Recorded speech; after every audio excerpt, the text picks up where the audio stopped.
Assalamualaikum warahmatullahi wabarakatuh. Alhamdulillah, berjumpa lagi dalam pembelajaran bahasa Indonesia. Materi kita kali ini adalah teks pidato persuasif. Yang akan kita pelajari ada identifikasi nanti, kemudian menyimpulkan, kemudian adalah telaah struktur dan kebahasaan, kemudian ada lagi menuangkan gagasan pidato persuasif ya. Yang kita bahas pertama adalah mengidentifikasi informasi dalam pidato persuasif. Yang pertama adalah pengertian pidato persuasif. Pidato persuasif adalah pidato yang bertujuan meyakinkan pembaca atau pendengar dengan menyajikan argumen dari sudut pandang tertentu ya. Di sini ada kata persuasif, otomatis nanti yang di sini ada meyakinkan, atau ada yang mengatakan bahwa itu pidato yang berisi berupa ajakan ataupun himbauan ya. Itu pengertiannya. Kemudian ada jenis-jenis pidato. Ada pidato sambutan. Ya, pidato sambutan ya mungkin kalau ada acara tertentu, acara hajatan atau apa, kan biasanya orang yang dituakan atau yang disuruh itu memberikan sambutan. Kemudian ada pidato pemerintahan. Pidato pemerintahan berarti yang hubungannya dengan pemerintahan. Mungkin pas acara Hari Kemerdekaan Republik Indonesia nanti kan ada presiden berpidato, ya itu contohnya seperti itu. Ada lagi pidato instansi. Pidato instansi merupakan pidato yang berada di instansi atau lembaga tertentu, ya. Di tempatnya di suatu lembaga tertentu. Dalam acara tertentu pula, ya. Kemudian ada ceramah. Ya, kenapa ceramah diajukan kategori pidato? Ya, memang ceramah adalah bagian dari pidato itu. Contohnya mungkin kalau ada di pengajian di masjid itu kan biasanya ada ceramah, itu termasuk jenis pidato. Kemudian kalau kita berbicara pidato tentu ada metode pidato. Di sini yang secara umum kita kenal itu ada 4. Yang pertama itu adalah pidato manuskrip atau naskah. Jadi kalau kalian menggunakan teknik ini, kalian terlebih dahulu menyiapkan naskah pidatonya terlebih dahulu. Jadi sudah diketik, tinggal dibacakan saja. Biasanya yang mungkin yang sering kita lihat di televisi ya pas ada pidato resmi kenegaraan biasanya menggunakan naskah ini. Kemudian ada pidato memoriter atau hafalan. Tidak ada kata memori, berarti kan hafalan, ingatan. Ini mengandalkan ingatan atau hafalan. Jadi mungkin sudah ada teksnya tapi sudah dihafalkan. Jadi tidak perlu menggunakan teks lagi. Dia hanya mengandalkan hafalannya seperti itu. Kemudian ada pidato metodenya menggunakan ekstemporan atau catatan kecil atau garis besar. Mungkin kalian pernah lihat di suatu acara itu ada orang berpidato dengan membawa kertas kecil. Nah, kertas kecil itu yang isinya catatan penting. Nanti dia menguraikan menguraikan sendiri isi pidato. Kemudian ada impromptu, pidato dadakan atau improvisasi. Jadi mungkin di suatu tempat kalian hadir, mungkin sebagai bentuk penghargaan terhadap seseorang atau kalian di situ, pihak yang membuat acara atau tuan rumahnya mempersilahkan pidato, ya mempersilahkan kamu untuk pidato. Otomatis kan dadakan, kita tidak tahu mau membicarakan apa. Ini diperlukan atau impromptu ini diperlukan wawasan yang tinggi, ya. Jadi banyak baca mungkin pengetahuannya luas, maksudnya pengetahuannya luas ya, maaf ya. Baru nanti kita menggunakan pidato ini. Jadi sudah improvisasi sesuai kata hati kita mau ngomong apa di situ. Lanjut kemudian ya. Tujuan pidato. Yang pertama memberikan informasi kepada pendengar. Jelas namanya pidato otomatis memuat sebuah informasi yang hendak disampaikan kepada pendengar. Kemudian meyakinkan pendengar ya. Meyakinkan pendengar maksudnya mempengaruhi di sini ya. Contoh meyakinkan. Kita yakin kalau kita bersatu pasti akan tetap terus maju seperti itu. Meyakinkan, menjadikan orang menjadi yakin. Kemudian bersifat menghibur ya. Di situ tujuannya untuk menghibur pendengar. Mungkin kalian sering mendengarkan pidato yang isinya adalah guyonan atau yang lucu. Itu masuk kategori ini tujuannya. Kemudian ada bertujuan menggerakkan pendengar. Maksudnya agar pendengar ini mau diarahkan atau diajak. Contoh, marilah jaga kebersihan. Ini sudah kategori menggerakkan. Itu tujuan pidato ya. Kita lanjut. Di bagian B ada menyimpulkan isi pidato persuasif. Nanti kita belajar ada langkah-langkah menyimpulkan isi pidato persuasif. Kemudian ada aspek yang diperhatikan dalam menyimpulkan. Nanti kita pelajari berikutnya ini setelah ini ya. Nah ini yang ada langkah-langkah menyimpulkan isi pidato persuasif. Yang pertama, memusatkan perhatian. Kita harus memusatkan perhatian ya. Kalau ingin tahu intinya apa, kita harus fokus di sini dan fokus maksudnya. Yang kedua, menyiapkan alat tulis. Nah, dia bisa buku, pensil dan pulpen. Menyiapkan alat tulis di sini berarti kalau misalkan kalian menggunakan alat tulis, tapi bisa juga diganti di sini. Kalian menyiapkan alat perekam, misalkan di HP itu juga bisa. Yang ketiga, mendengarkan atau membaca pidato persuasif. Otomatis biar tahu pidato isinya, kita harus mendengarkan. Membaca ini jika ada teksnya, kita minta atau kita dari panitia diberikan ada teksnya, otomatis kita harus membaca seperti itu. Yang keempat, mencatat pokok-pokok pidato yang berupa informasi ketika sedang melihat dengan pidato. Jadi kalau kalian sudah mendengarkan atau membaca, catatlah hal-hal penting atau pokok-pokoknya. Langkah yang kelima, menyimpulkan isi pidato persuasif yang didengarkan. Sudah dicatat pokoknya, ambil intinya apa. Disimpulkan di sini. Nah, sudah disimpulkan, kalian kemudian tuliskan yang kalian simpulkan tadi dalam beberapa kalimat. Itu langkah yang keenam. Langkah yang terakhir. Oke, lanjut ya. Aspek yang diperhatikan dalam menyimpulkan isi pidato persuasif. Yang pertama, simpulan harus memuat pokok isi pidato jelas.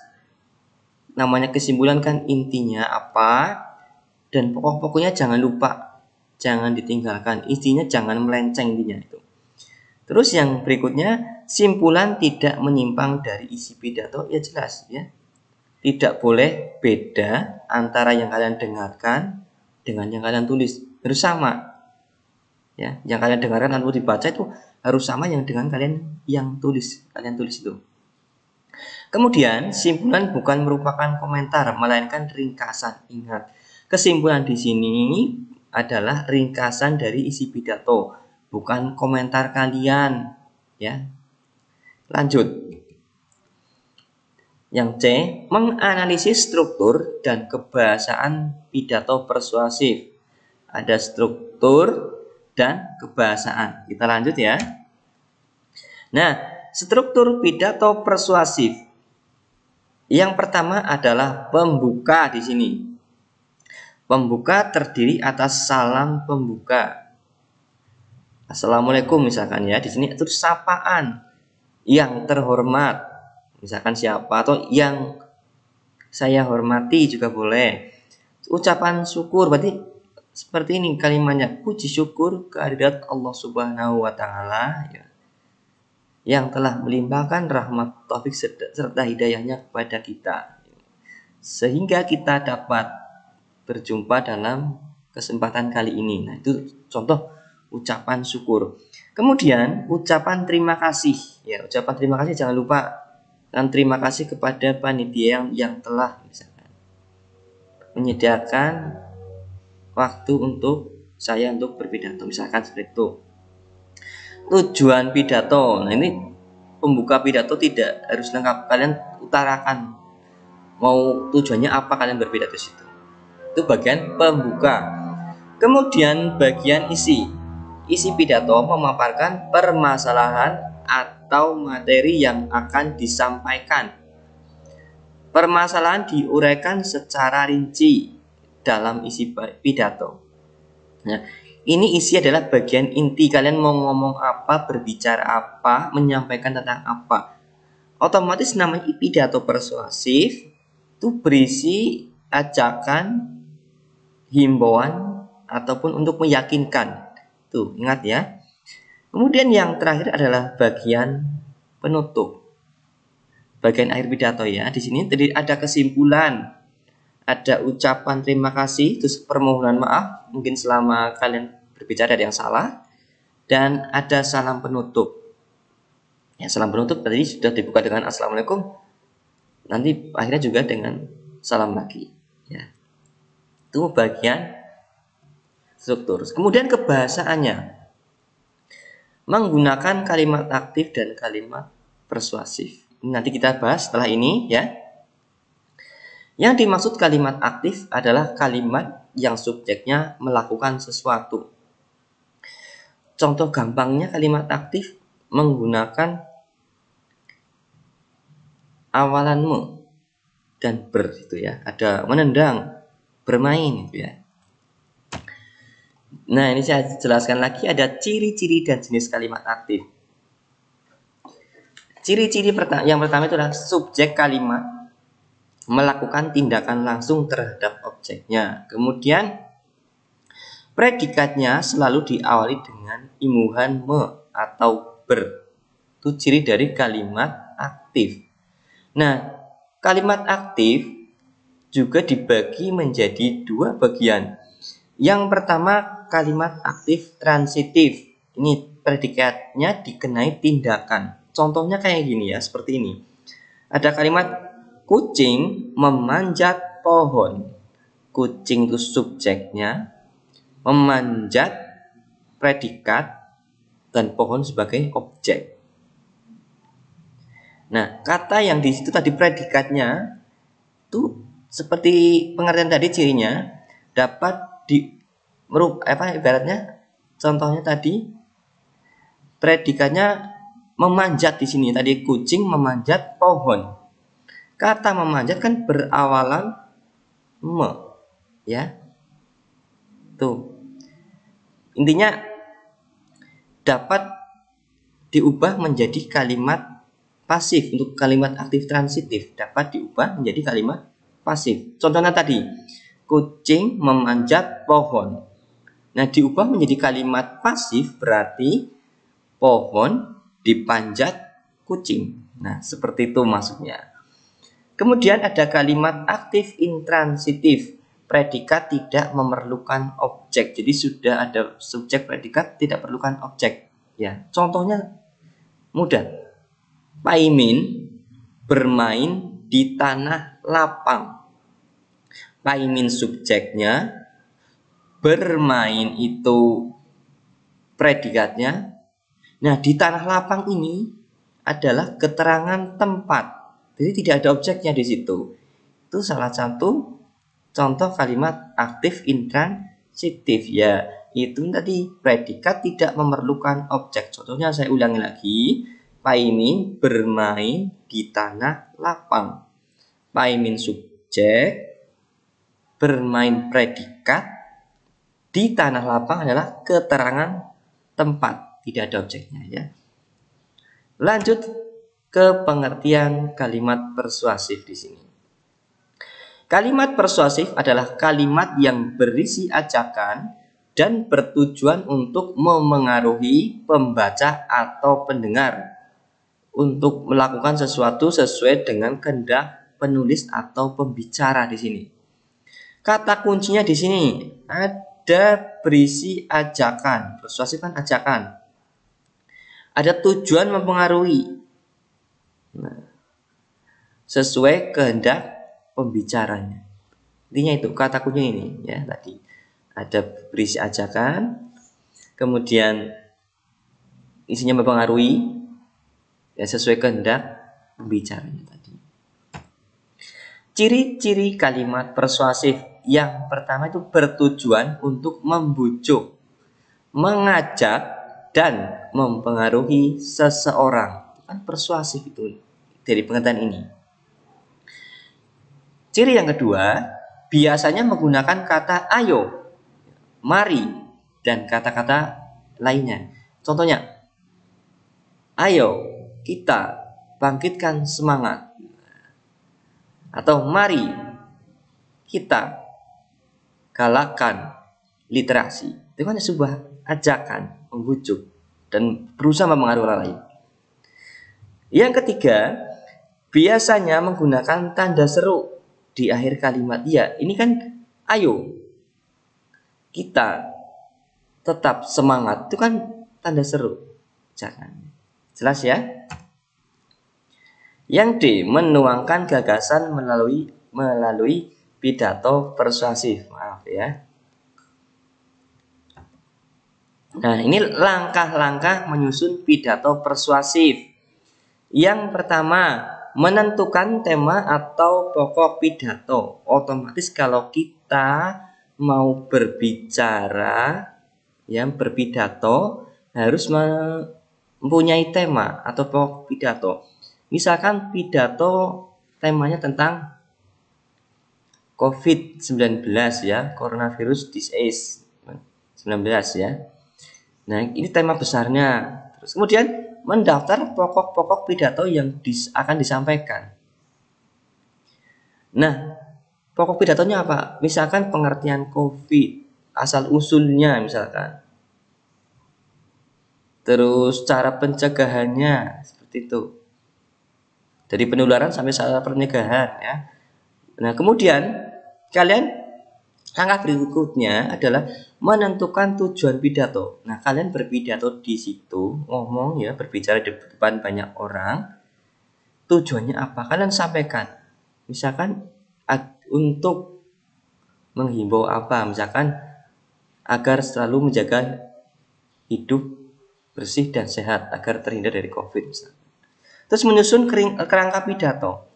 Tak seperti tadi, ada strukturnya kan kerangkanya di bagian awal atau pembukaan itu apa, nanti di bagian isi ngomong apa, berbicara apa, kemudian terakhir bagian penutupnya. Untuk dibuat kerangka seperti itu.